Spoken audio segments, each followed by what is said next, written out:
Well, check this out. This is the new Kia PV5. It's an all-electric modular van from Kia, and modular is the key word. It means that this thing is less a van and more a Swiss Army knife, made in Korea. A Korean Swiss Army knife. I should have thought about that. Jump in, I'll show you the van.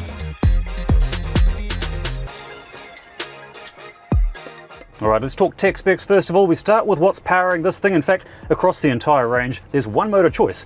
It's a 120 kilowatt motor with 250 Newton meters. It's talking Isaacs, which you might be thinking, well, that doesn't sound like it's going to make a bit of a rocket ship, and you'd be right. The 0 to 100 time does sound like a weekend in Palmerston North, you know, long, but it's 10.7 seconds supposedly. But thank you. But it's quicker than the average diesel van, so it's still going to move. In fact, around town, it's pretty punchy. Doesn't sound like it, but it moves, as I'm going to demonstrate. Got the green light? Foot down. Oh, crikey, see, see, wheel spin. That's the torque for you. It's no slouch, it really does move. All right, let's talk battery sizes though, and there are three options available. There is the 43.3 kilowatt hour battery pack. That's a lithium iron phosphate one, so light but small. Doesn't go very far, but it does mean you've got more payload in the back. Then there is the mid-sized one, 51.5 kilowatt hours. That's NMC chemistry, so a bit more energy dense. Then you've got the big one, 71.2 kilowatt hours. That's also NMC. Now, Kia New Zealand at this stage say the only van that's going to be available, the only battery size, is the big one, which I am absolutely okay with. Now, as for range, Kia New Zealand say that it's going to give you 400 Ks on one charge, or if you've got the high roof version, yes, there's a high roof version coming, that gives you 370 Ks on one charge. Now, that may not sound amazing, but for a van, that's pretty good. And one of the reasons it gets that decent range is its low coefficient of drag, 0.29 apparently. That's not bad for a van. As for deliveries, Kia New Zealand also say that the PV5 is going to start arriving in early 2026, and that is not far away. One thing I want to point out though is that, like I said, the cargo version is only going to be the one that New Zealand gets, most likely for the time being, but I would love to see the passenger version because it is available in quite a few configurations. You can have it in 5, 6 or 7 seat configurations. Sorry, sir, I'm going to put my foot down because, yay, I can. See, this thing's no slouch. We do have to mention charging speeds though. I don't think I'm going to have the option to demonstrate the charging speeds live here today in this video because we've only got a few moments with the car. But the charging speed, Kia says, is 150 kilowatts, which is quite good. Kia say that the vehicle will be able to recharge from 10% to 80% in less than 30 minutes, and that's intentional. The reason they've done it like that is because they want the vehicle to be able to recharge during your lunch break, because this is going to be a service vehicle, at least the cargo version will, which means that you can pull into the charger with 10% charge, and by the time you've finished your kimchi or fried chicken or any other painfully stereotypical Korean food, it'll be ready to rock and roll. Another 300 odd Ks dumped into the battery. Let's talk design though, because it is a striking vehicle, right? Let's start with the outside. And if you look at the front, it's got those really cool daytime running lights running down the top of the bonnet, which is actually a composite bonnet I found out today. Then you go into the bumper, the actual headlights, the LED headlights, are into the bumper. And you'll notice one other thing there, the charge port is at the front of the vehicle, which if you've watched my videos, you know that I reckon that is one of the smartest places to put your charge port, because naturally you drive forwards to your destination, right? Then you go a little bit lower, look at that. Shutters that open and close as needed to maximize efficiency. Looking back at the rest of the van, it is pretty cool. It's pretty futuristic. Some people I've seen on the internet say it's kind of like Blade Runner, but I disagreed. I think it's not quite as dystopian as that. I think it's more like Total Recall. I mean, like the 1990 cinematic masterpiece, not the horrible remake that everyone's since forgotten about. Hollywood, stop making remakes. But honestly, it looks good. It looks cool, kind of Johnny Cab-esque. The only thing it's missing is maybe some mutants, a Martian atmosphere, a speed bump, and of course that lady with 3 other design cues that make this vehicle kind of interesting are the wheels. Now they're 16-inch wheels, and I know what you're thinking, 16 inches, that's not very big by today's standards. Well, yeah, but it's cheap. First of all, you've got two options, at least I saw two options. There were steel wheels and what looked like alloy wheels, both cool designs, but they're cheap. 16-inch tires are much cheaper to replace than 20-inch tires, and that's what this is about. It's about saving money. I should point out that all the filming you've seen so far is just driving us around the perimeter of a Kia production facility, and I don't even know if we're halfway around yet. This place is monstrous. You can see it from space. Staying on the subject of design, we have to talk about the interior. And I mean, look at it. It's big, it's boxy, it's not offensive, it's ergonomic, it's also kind of retro-futuristic. I mean, look at the angles involved, and look at the storage involved. Look at that, we've got a storage right above the driver, nothing on the passenger side, heaps of cubby holes all throughout the cabin. There's even, Richard Edwards from EVs and Beyond just spotted, There's even storage underneath, on the floor. You've got cubby holes you can lift up and, I don't know, store your beer. I also quite like the center console in the middle. It reminds me, this is going to show my age, reminds me of like a 386DX computer. You remember the old PC cases? The only thing it's missing is a CD-ROM and maybe, you know, a turbo button. We always pressed that button, but it did absolutely nothing for the performance. The computer still had less power than the United Nations. I'm very lost right now. Anyway, continuing on the subject of space. So let's look at vehicle dimensions.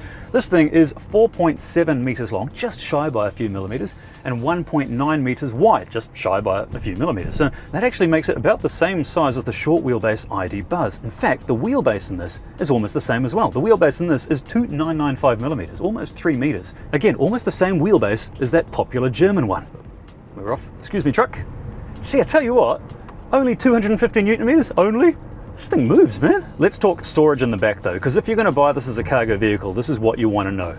Okay, we start with the rear load width in the back. It is 1645 millimeters wide, whereas, speed bump, it's actually really smooth though. Really smooth for a van. Whereas the access, the rear door access, is 1270 millimeters wide. So more than enough for a pallet. Kia actually say that you can load Euro pallets, those are the bigger ones, straight in the back. In fact, they go one further. Apparently, Kia says you can load 3 Euro pallets in the back, because it has 4.4 cubic meters in there. 4.4 cubic meters. To put that into perspective, into terms we can all understand, oh, there's a big bus.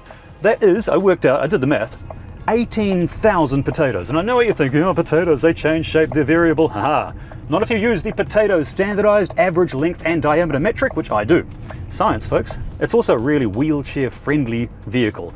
The access point, the height, is 402 millimeters, and I'm not a vanologist, so I had to Google, is that good? Yes, that's good. Same goes for the back. The rear lip is really accessible. The height off the ground makes loading stuff in a piece of cake. Also, I saw in the literature this morning that the passenger seat in this is designed to be removed. Now, you could say the same for all passenger seats, they could all be removed, but this one supposedly can be removed relatively easily. Access in the rear doors, well, it's a similar story. 775 millimeters on both sliding doors. It's got sliding doors on both sides, so there's a lot of speed bumps on this road.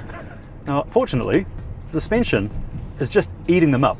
Like the roads in Seoul where we started are super smooth. These roads in the middle of nowhere, they're a bit more Kiwi-ish. So this is a good test. I've got to say that the ride is sublime. It's great, eh? You go over speed bumps like this. This is quite a sharp looking speed bump. I'm doing 35 k's an hour. It's not bad. Yes, it's noticeable. There's some mass in the vehicle. It's not a light vehicle, but it's pretty smooth. Where are we going, man? I don't know where we're going. Okay, 14 k's, we turn left. Okay, just carry on. This is the preset map they gave us. Also, one extra thing you get with the cargo version is you get 8 latching points for, oh, that's a speed bump. It's a speed bump and a half. Why'd they put a speed bump in a 60 zone? What the heck? Okay, good suspension test. It's also got L tracks on the back bulkhead, so don't worry, if you've got loose cargo, you can strap it down on this thing. They've thought about everything. In fact, they have thought about everything. That's a point of difference for this vehicle, is not only is it modular, meaning that it can do 16 variations by chopping and changing different panels and things to make the vehicle big, small, high-roofed, or cab chassis. Oh, look, there, right there. There's the cab chassis version. That's the first time I've seen it. See, it does exist. But I know what you're thinking. What about potato storage capacity? What about a front compartment up the front? Well, we popped the bonnet, the composite bonnet on this earlier, and unfortunately, there's nothing in there. There's no storage whatsoever. It's pretty tight back there, but don't worry, there's lashings of storage everywhere else. Let's move on to gadgets now though, and this car's got a fair amount, but nothing here is confirmed for the New Zealand market yet, so all I can do is show you what we've got on this one, starting with that 12.9-inch touchscreen display, which the definition's fantastic. Is it OLED? It looks brilliant anyway, even in dark screen and low light or bright light, like now. Speed bump. It's brilliant. Also, it's running on Android Automotive operating system, kind of like your phone.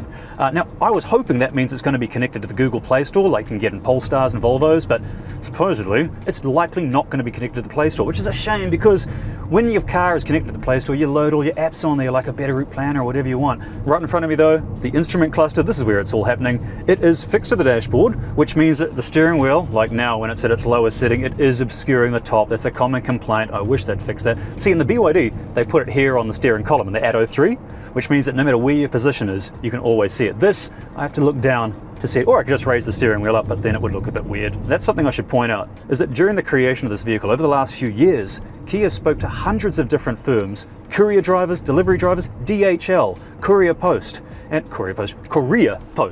and even Milwaukee, the tool manufacturer, to ask drivers and managers and distribution people what works and what doesn't in a van. And so they've spent ages addressing all the little pain points, they call them, with driving a van. And supposedly they've ironed them all out. It's pretty good. I mean, look at this, look at the sill height. They've thought about vision. You can see easily. The downside is though, if you're one of those people that drives on the Auckland motorway looking at your phone discreetly, you can't do that in this vehicle. Sill height's so low. It also has, obviously, a wireless phone charging location right here in the center console. Not an amazing location, it's a bit hard. You can't look at your phone while it's charging, it's too far away. But you do have 100 watt charging, 100 watt USB charging for a phone. I have never seen charging that fast in a van. That is impressive. Also, because it's got wireless phone charging, you expect it to have wireless Android Auto and wireless Apple CarPlay. I don't know if it does. It's got it, but I don't know if it's wireless. One thing I do know though is the sound system. It has a 6-speaker sound system, and I'd love to demonstrate the glorious sound for you, but YouTube would give me a copyright strike, although we're not that far from, you know, the other Courier. I think if I tuned into one of their broadcasts, I wouldn't get a copyright strike on that. Naturally, you get a mobile app with this, which is great if you run a fleet business or you want to just see where your vehicle is or what state of charge it is, turn on the air conditioning, all the usual stuff with an app, which is brilliant. But the piece of resistance, well, potholes, Waikato Expressway section, one of the pieces of resistance is that it's got over-the-air software updates, so it will only improve in time. You'll turn on your car one morning after an update, and it's got more apps, more features, maybe even more efficiency. Plus, actually the actual piece of resistance is worth mentioning. It has vehicle to load. You can draw mains power out of this vehicle, great in a power cut, which, you know, as the climate gets a little spicy, that could happen more. One way to combat that, join Ecotricity. It is the home of New Zealand's only climate positive electricity supply. That means by signing up, you are getting your power from wind, hydro and solar. Join at ecotricity.co.nz. It's actually really affordable too. I mean, I'm a tightwad and I use it, so you know it's good. Oh wait, look, another thing I just found, look. It's got pet mode. Oh, I'm not going to turn pet mode on while I'm driving, but basically pet mode allows your Labrador to take full control of the vehicle. I'm making that up, don't worry. Pet mode just keeps the temperature nice and safe for old Fido in the back there. It's great if you've got to run out to the shops while it's a hot day. Although one thing I noticed, look, I've got control here of my passenger's window. I'm going to put it down for a sec. Look at that, it doesn't go all the way down. That's one complaint I've got. You're going to have to balance your forearm on the top of the window. Ouch. Hold on, speed bump at 60. Oh, that was pretty good. Suspension's pretty good, it rides like a car. One of the reasons for that, obviously, long wheelbase. Another reason, we're kind of far forward from the front wheels for a van, which means that we're not sitting on top of the wheel arches when the whole thing leaps up in the air. It's good. It's a really comfortable vehicle. But overall, points of difference of this vehicle. Well, first of all, it's modular. So like I said, it can be reconfigured in all different manners. That keeps the total price down. It produces a wide variation of vehicles with the total price being low. It also uses, at least in the small LFP battery version, cell to pack. So instead of putting the battery into modules like, you know, like a Nissan Leaf, it's got the battery into modules of clusters. This just, at least in the smaller battery version, dumps all the cells right into the pack. Now it doesn't give you any more energy density, any more range, but it does make the energy into a smaller footprint. So you can, you know, fit more batteries in effectively. Just don't know if it's available with the NMC chemistry. Another point of difference, all the driver aids are included in this.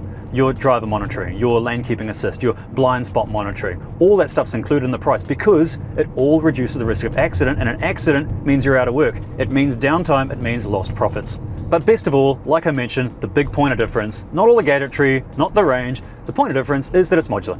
You can do a lot with one vehicle, and I think that means we could see this in all manner of variations: motorhomes, chilled vans, cooking trucks, you name it, it's all possible with the PV5. And that's the basics of the Kia PV5 ahead of the Kiwi launch. The thing is though, because it's clearly a high-tech, highly developed van, I expected it to be quite expensive, but we already know the UK prices, and if they're anything to go by, Kiwi prices should be viciously competitive. For example, in the UK, the PV5 Cargo starts at just over 27,000 British things plus tax, whereas the ID Buzz, it's 11 grand more, making the PV5 around 28% cheaper cheaper. Now there are of course a lot of variables in pricing the PV5 for the Kiwi market, like shipping costs and import duties and contrafibularities and serendipitosities, but it could mean that the PV5 in both the Aussie and Kiwi markets might just be the cheapest electric van you can buy. Now if I'm wrong, Kia will not be happy, and I'm sure I'll have a meeting with HR on Monday, but if I'm right, this van will be big. Bottom line is, it's coming down under very soon, and when it arrives, I'm going to put it head to head against the German favourite to see which is better, so press the like and subscribe buttons because that will be a fun one. Otherwise, I hope you enjoyed this video and found it informative and entertaining, and next Friday's video will be even better and more controversial, so